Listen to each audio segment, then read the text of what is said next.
In a world increasingly dominated by technology and rapid changes, let's discover how our ancient wisdom has solutions for all our modern day challenges.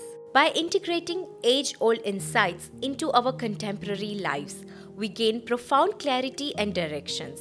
In this podcast series, Guruji Sri Sudarsan Chakravarthy, a global business leader, success coach, motivational speaker, and a contemporary spiritual guru, offers profound insights from the ancient wisdom texts and presents them in a way that illuminates the contemporary mind and resonates with today's needs, interests, and challenges.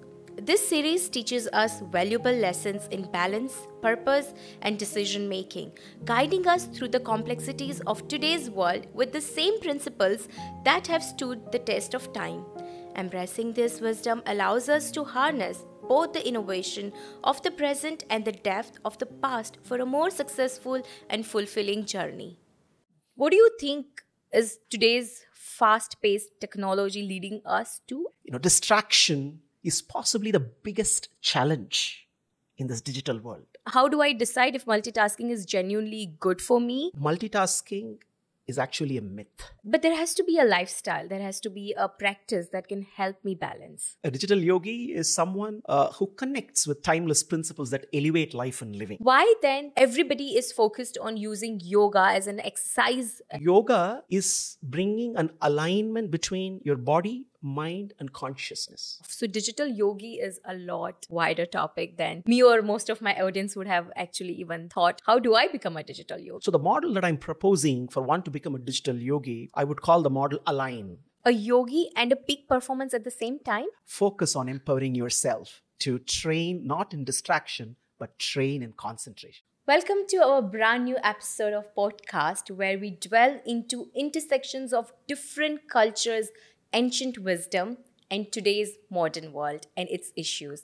But I promise you, as you join us for each episode, you will learn a beautiful balance between these two different topics, which gives you a complete balance and a true clarity of your today's problems. So before we get started with today's topic, tell us how it's going to be relatable to my audience. I'm excited to be here. Through this series of podcasts, we are going to embark on a glorious journey of self-discovery and transformation, unlocking a treasury of eternal principles, timeless truths from various wisdom texts, diving deep into topics that blend ancient wisdom with contemporary challenges. We are all choice makers. I would say infinite choice makers. And our choices are determined by our vision. And our vision is shaped by our perspective. So as we embark on this journey, the endeavor is to expand our perspective. And with an expansive perspective and with the right vision, we will be empowered to make right choices. And I take this opportunity to thank the audience who have chosen to be part of this journey. And let me assure that this journey towards greatness is guaranteed. Okay, so then I'm going to start, I think, questioning through the digital era phase, because we live in a world filled with options for technology for every solution. It's a high-paced digital world. And then you mentioned that my perspective decides what kind of vision I'm going to have. What do you think is today's fast-paced technology leading us to? Are we, despite of having all these technology, are we getting on a path that is correct for us? Interesting question. Let me set the context. In today's hyper-connected world, the promise of technology and endless information is somehow, ironically, a double-edged sword. Various studies have interestingly revealed that an average worker is productive for not more than 3 hours a day. Okay. And startling statistics like this reveal a profound underlying issue. Today, we are more distracted than ever before. Distraction is possibly the biggest challenge in this digital world. You may say, is this something new? Of course, for humankind, distraction has always been a challenge.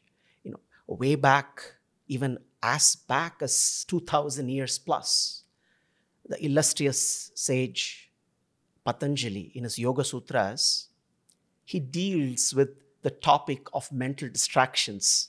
Mental distractions which become obstacles to any kind of human progress.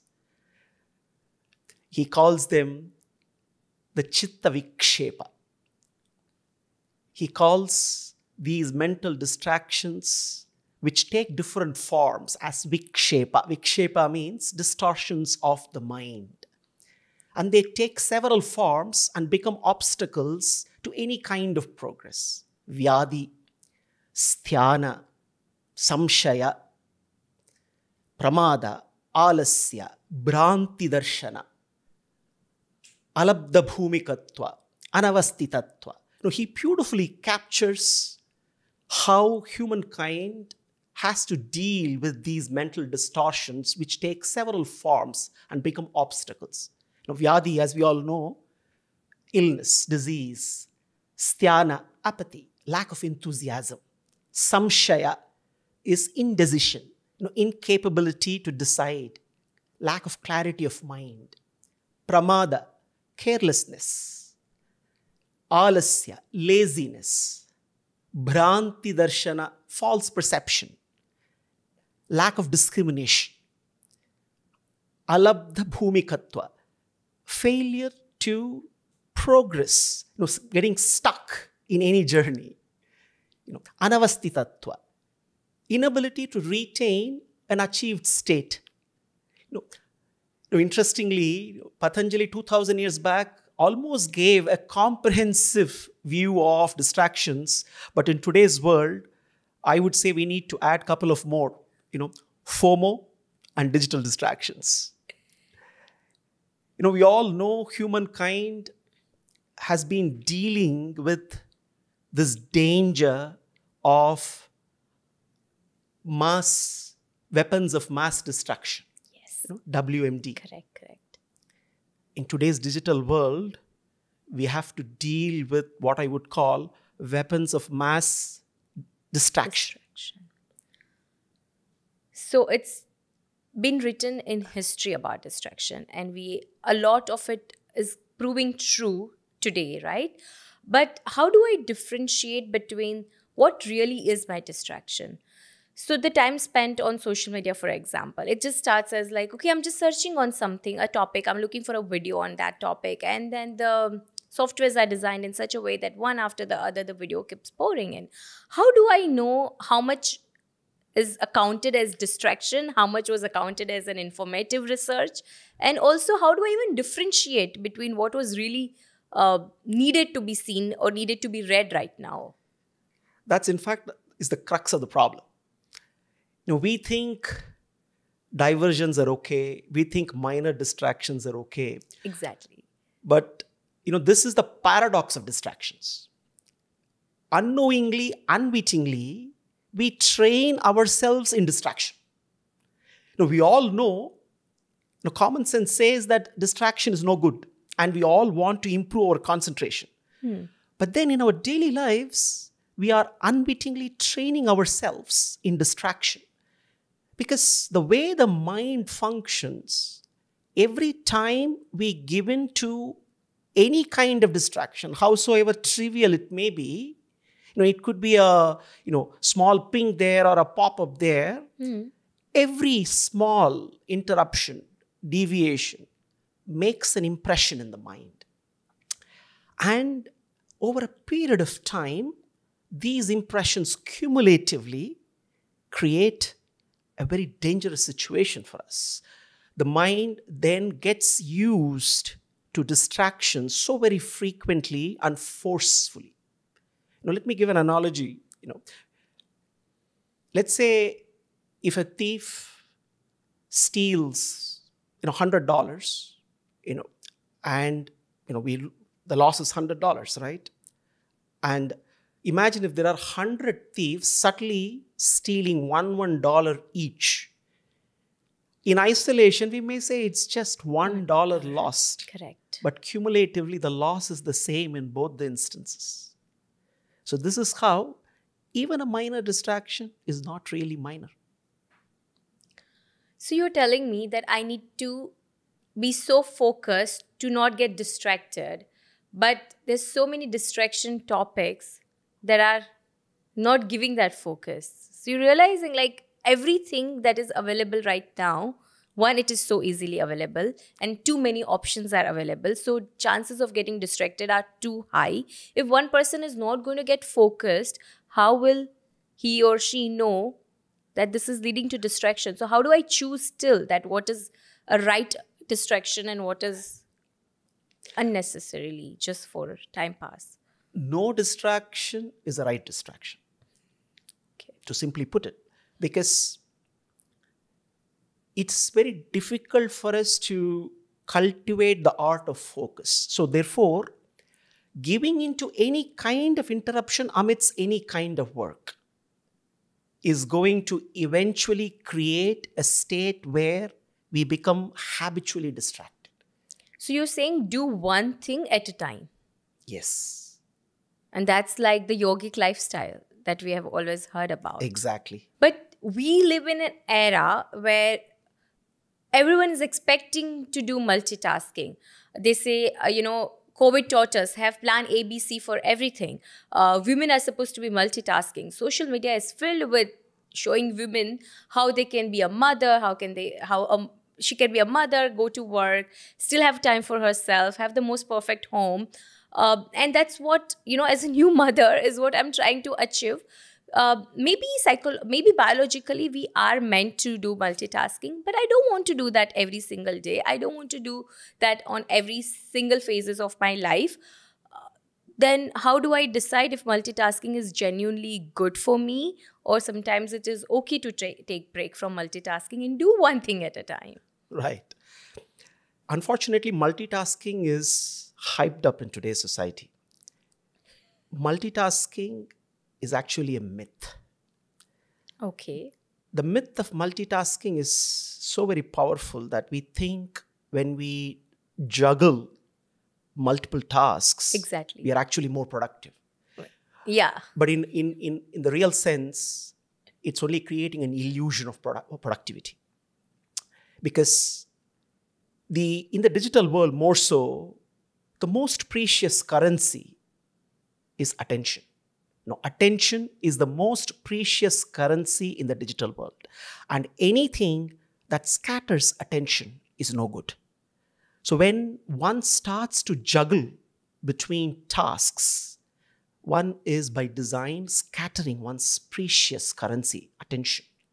And therefore, by engaging in multiple tasks simultaneously, the quality that one gives to every task would be dramatically impacted.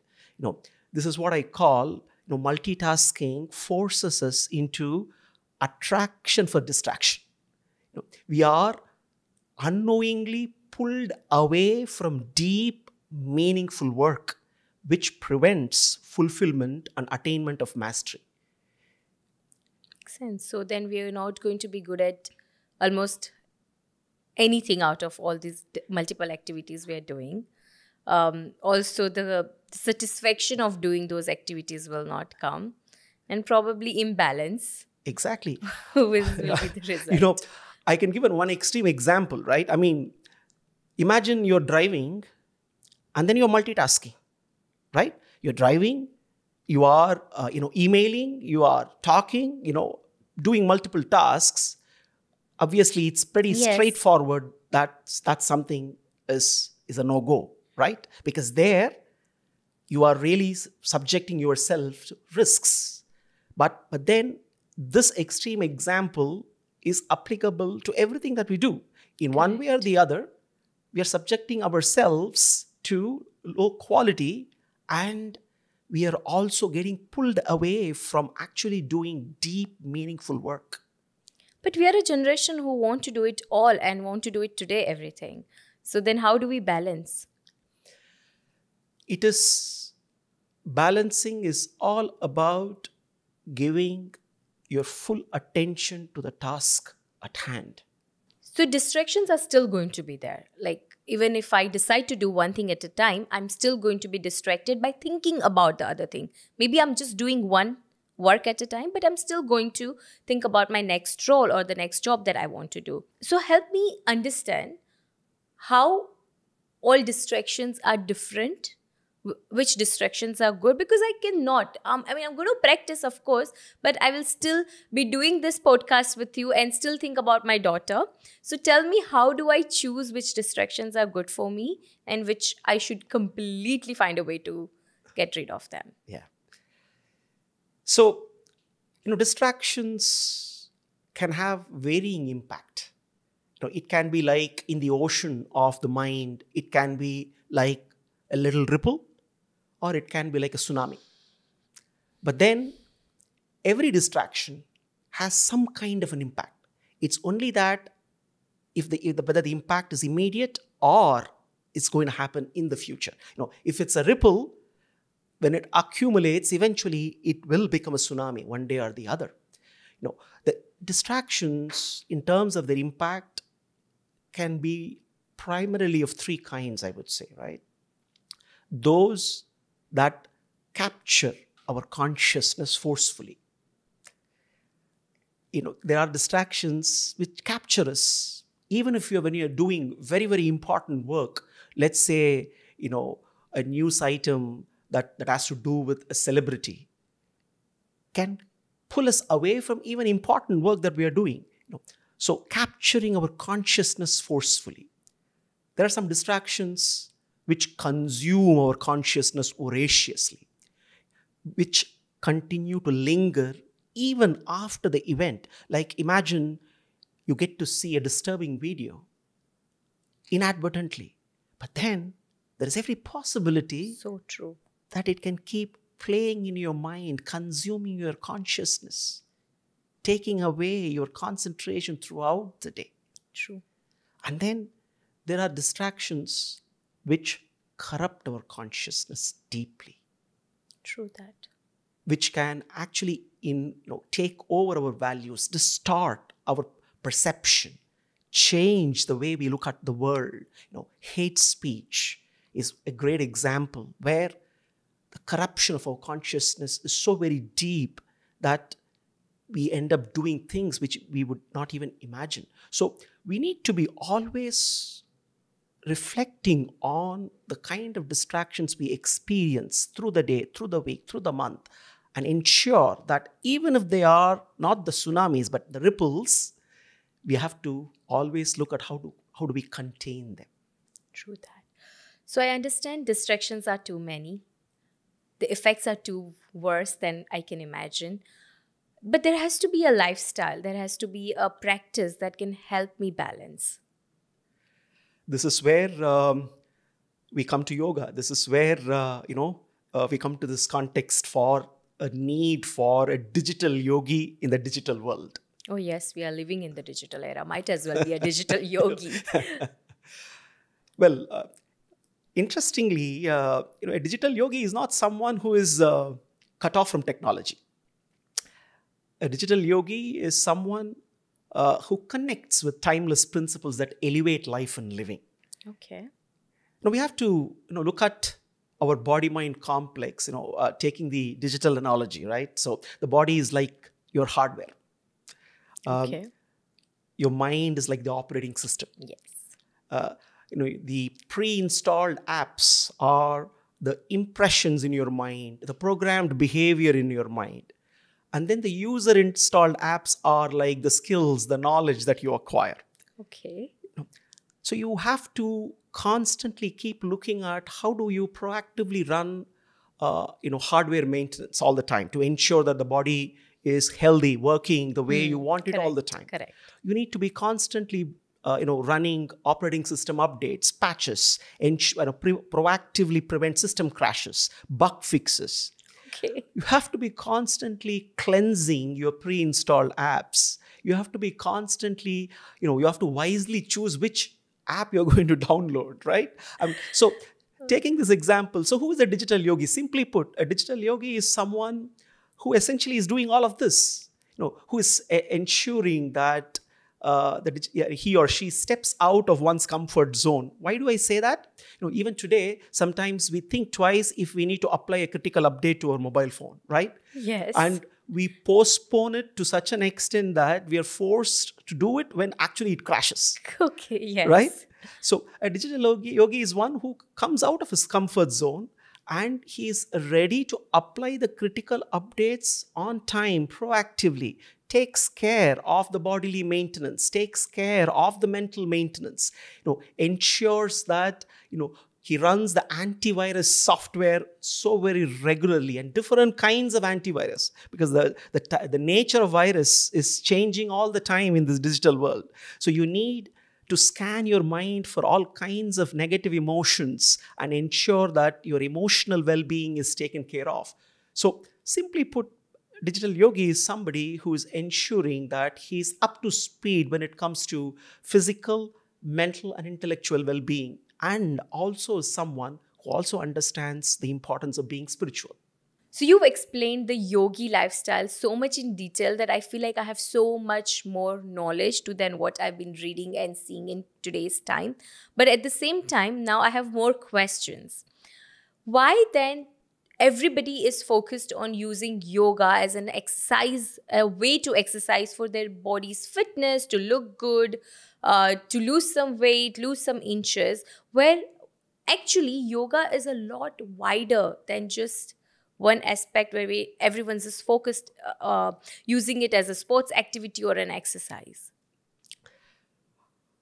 Yoga is much, much more than what we do on the mats, So yoga, as Patanjali defines it, chitta vritti nirodha, he says, cessation of the fluctuations of the mind.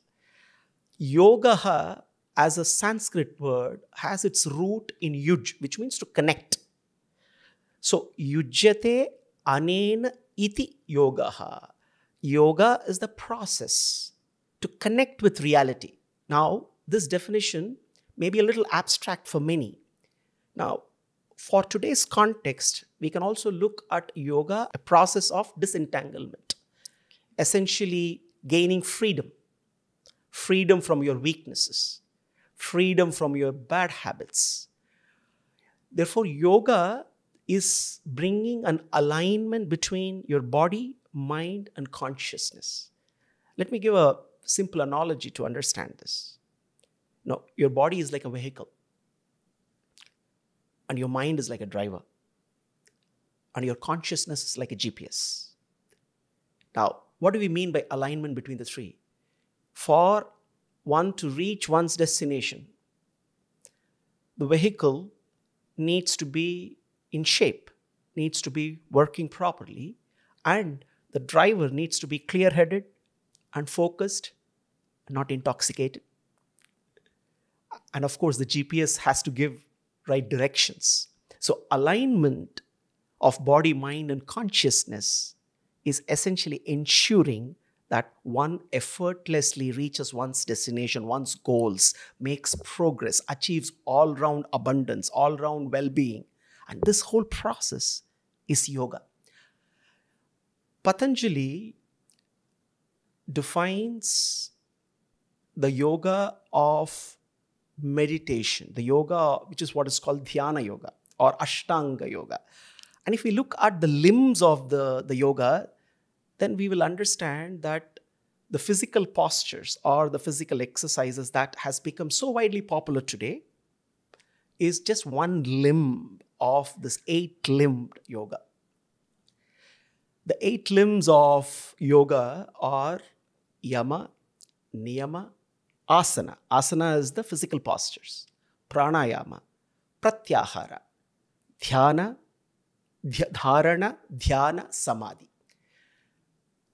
Let me give a quick, brief introduction to each of these limbs. Yama and niyama are the don'ts and the do's primarily. Yamas are external restraints, guidelines as to how do we engage with the world. It's essentially trying to bring about harmony with the external world. Niyamas are internal observances. It's essentially bringing harmony in the inner world. Then you have asanas, which is where people are very familiar with this, which is what all the physical exercises taking care of the well-being of the body. But the primary role of asanas in yoga is to prepare the body for meditation. And then you have pranayama, which is essentially governing, managing the life breath so that one can manage the life force and bring mental clarity. Pratyahara is turning direction inward, because by design, our mind is always looking outward. Our senses are always looking outward. So Pratyahara is reversing the direction, essentially withdrawing the senses from the sensory objects. It's an inward journey and mastery over the senses. Dharana is concentration on a single point, a single idea, which then eventually leads to dhyana. Dhyana, meditation, people think meditation is so very difficult. I jokingly say, all of us meditate, whether we are trained or we don't trained. It's just that what we meditate on is the question. We are all constantly meditating, contemplating on something or the other. It's about letting go of the unwanted thoughts, declutter in the mind, organizing the mind, and then eventually bringing it to a state of calmness. That's dhyana, which then leads to the highest state of yoga, which is called the samadhi, which is a blissful state where one is in harmony with the world. So when we look at this eightfold, Ashtanga yoga, then we clearly understand that yoga is much, much more than what we normally think of. So true. On a lighter note, so today when we see young children completely engrossed in their iPad watching a video, do not care about what's happening around them, is that called focus and meditation? They are meditating on the wrong things. This is exactly what happens. So this is what I tell children. It's not difficult to meditate because you are meditating on something. Yes. If one is a cricket buff, one is meditating on Virat Kohli or MS Dhoni all the time, right? So basically constant contemplation on something or the other is happening. Yes. It's just that organizing your own thoughts, letting go of unwanted thoughts, managing the mind in such a way you can bring some calm and serenity to the mind. This is where the challenge is. It's essentially getting the direction right. Correct. And as you said that whatever we are watching or reading has a deeper impression that's getting booked or downloaded in our mind. So that's where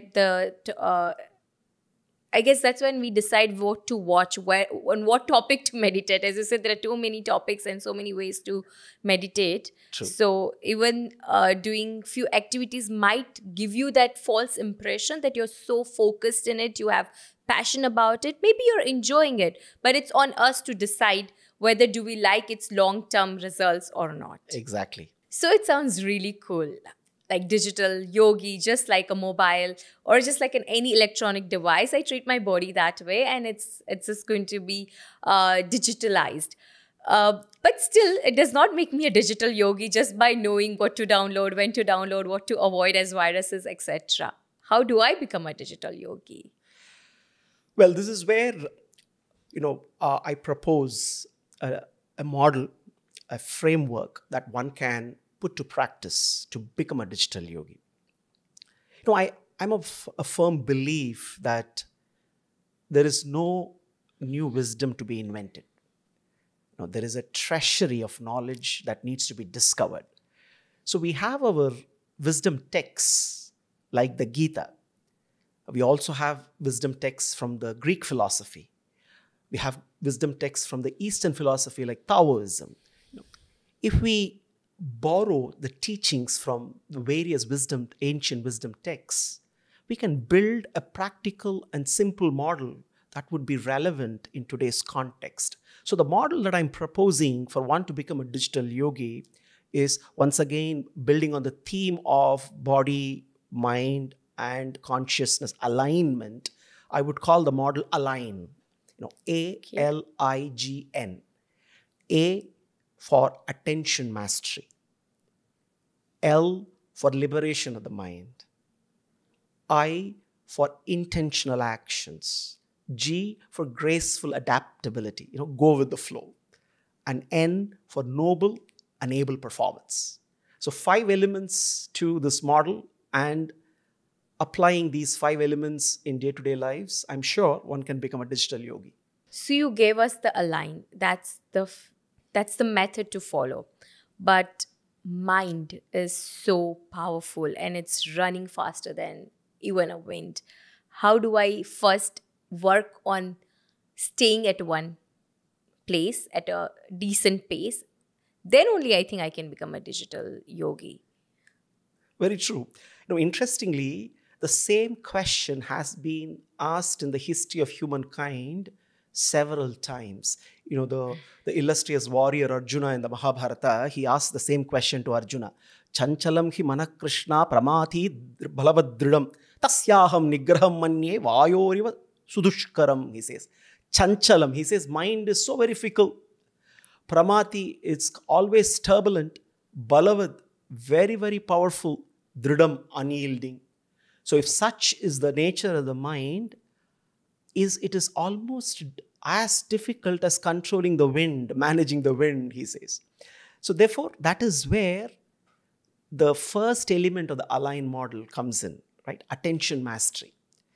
So therefore, the first step is to reclaim a very important resource, the resource of focus. Reclaiming focus through attention mastery, and the ancient texts propose a very simple solution. It is abhyasa together with vairagya. Abhyasa is practice, vairagya is detachment. Practice. Repetition of any simple task when it is repeated. No, every repetition should be a repetition to oneself. Repetition to oneself in one's belief in oneself. And when that happens repeatedly, with such practice combined with vairagya, which is detachment. Simply put, what is detachment? It is essentially attaching to a higher principle, attaching to something of greater value. When I recognize something which is of greater value, I automatically detach from something lower. A little child playing with PS2, the moment PS3 comes, would find it very easy to detach from PS2 and, attach to PS3. So the same happens to all of us, right? Detachment is not so difficult provided we recognize how priorities and values play in our mind. When we prioritize, when we value something, then we automatically detach from something of lesser value. So the combination of abhyasa and vairagya, practice and detachment together will help us gain attention over a period of time. So attention mastery is so very crucial so that we can move on and practice yoga for liberating our mind. Okay, so now I understand that both detachment and attachments are not either good nor bad. I should know when to detach, to attach to a better purpose in life. And that probably would lead to what you said is liberating my mind. But how do I get there? How do I reach a stage where my mind is fully liberated? So we have to go back to the two fundamental building blocks of yoga, which is the yamas and the niyamas. Okay. The external restraints and the internal observances. Okay. So what are the yamas? What are the external restraints? These are timeless principles like ahimsa, satya, asteya, brahmacharya, aparigraha. Ahimsa is non-violence. Non-violence through thought, word, and deed. Satya, truthfulness all the time, and ensuring that truth is also conveyed in a way that is pleasing. Yes. Then comes, asteya. Asteya means non-stealing. So we all think we don't really steal. But then whether we like it or not, all of us steal. All of us steal because as per our ancient texts, anyone who consumes more than he or she contributes steals. Stealing. So therefore, if we are net consumers, then we are stealing. So asteya is to become a net contributor. Now, brahmacharya is widely misunderstood, but it is essentially managing one's physical, mental, emotional energy for progress. Aparigraha is non-greed, non-covetousness, non-possessory attitude. Essentially realizing that our happiness is not in collecting and consuming, it is in connecting and contributing. So these yamas are external restraints which govern the way we deal with the world. And then we have the niyamas. The niyamas are more to do with our own internal observances, which guide our own inner world. Again, these are eternal principles, simple but very profound. Shaucha, santosha. Shaucha means purity, purity of the mind, physical purity, mental purity. Santosha, to be contented, to be complete in all respects. Swadhyaya. Swadhyaya is self-study and contemplation and reflection on what really matters in life. Asking the big questions, which many times we hesitate asking because we are very uncomfortable to ask the big questions in life. So Swadhyaya is about study, to cultivate a learning mindset, a growth mindset. And Ishvara Pranidhana is essentially to surrender to the divine, to cultivate a sense of humility and surrender. When we practice these yamas and niyamas, we then kind of get the fundamentals right, prepare the mind for the journey ahead. And only with this preparation, we can actually even think of managing all the distractions that are bombarding us in this world. So a digital yogi is somebody who is not limiting yoga to just a form of exercise like most of us today. He's or she is actually having a better clarity about his or her life by choosing contribution over consumption, learning new things, going through the thoughts that are just not, leaving the thoughts not to be just on the surface level, but actually analyzing it and understanding it. So with clear vision has a better perspective, or with a better perspective has a clear vision, limited distractions, has a clarity of how he or she needs to live his or her life, practices a better way of living where he or she thinks about how much to give to the nature before taking it from the nature, has a better clarity about topics like, stealing someone's money is not only stealing, but also not contributing in comparison to what you are consuming is True. also to be taken care of. So digital yogi is a lot wider topic than me or most of my audience would have actually even thought or would have read or understood. True. Only when you do this, you are actually getting into a state of calmness, a state of serenity. You are in a state, what I would call a very centered state. And it is then you can actually do what I call intentional actions. A digital yogi is also a karma yogi. This is where I get to the third element of the aligned model. Intentional actions, the I.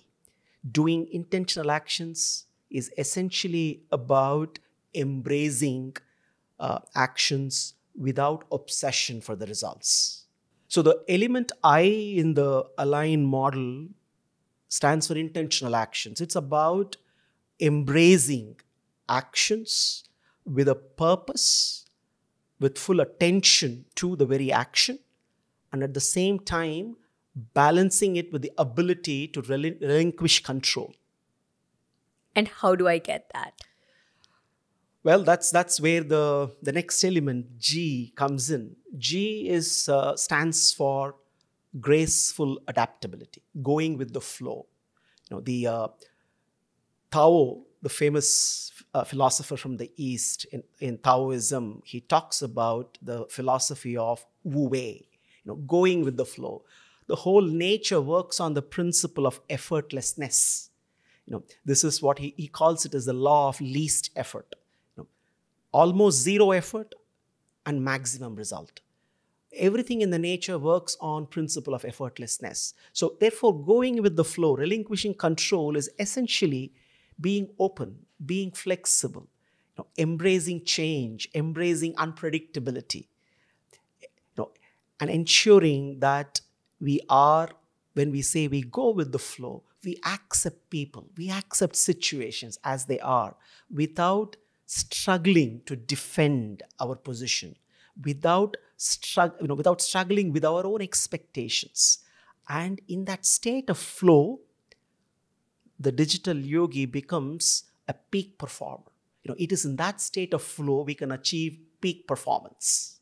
A yogi and a peak performance at the same time? Exactly. Because a yogi is not just about being calm, being composed. It is in that yogic state, it is in that state of being in the flow that one can also achieve peak performance. Peak performance is essentially achieved through the triad of PPC, passion, purpose, and curiosity. Passion, loving what we do. When we have that passion, then the focus comes automatically. Correct. When there is a purpose, they say the size of any problem is inversely proportional to the size of your purpose. When you have a large purpose, you don't really get distracted. You bring all your focus. Correct. Together with passion and focus, when you combine curiosity, curiosity helps one to stretch, to go beyond one's comfort zone. When the challenge of an activity slightly is greater than one's skill, one gets into that zone where one gets to focus completely. And that's what curiosity does in combination with passion and purpose. And in that state, a digital yogi becomes a master of peak performance, achieves 10x times performance. So that's what noble and able performance in action means?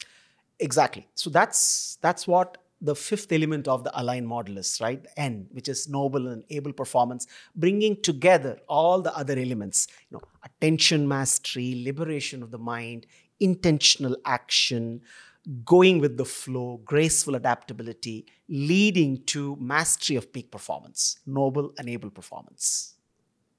Perfect. So here I get to understand that I'm not always expected to do multitasking. Multitasking is actually a myth. Digital yogi is possible. Digital yogi or being any form of yogi does not take me away from enjoying today's technology and developments. In fact, it will help me how to use each and every technology and all the options, in fact, available to me in a really correct and a balanced manner. Thank you for so many clarities.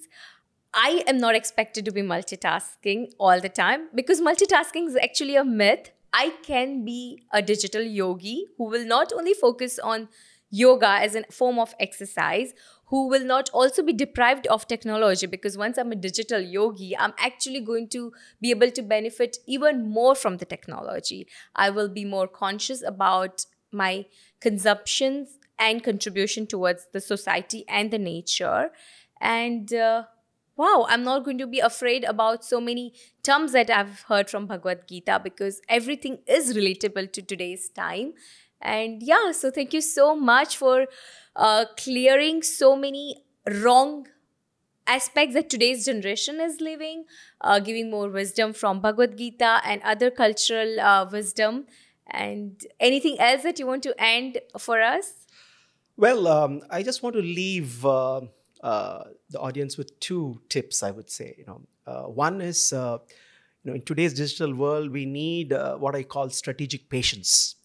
Why I call it strategic patience is because your email, your pings and notifications all can wait. Be patient. You don't need to answer everything impulsively. Don't be compelled to constantly keep checking your social media. And the second tip would be empowerment and trust. Trust yourself. If you don't answer to any message, the world is not going to fall apart. Focus on empowering yourself to train not in distraction but train in concentration.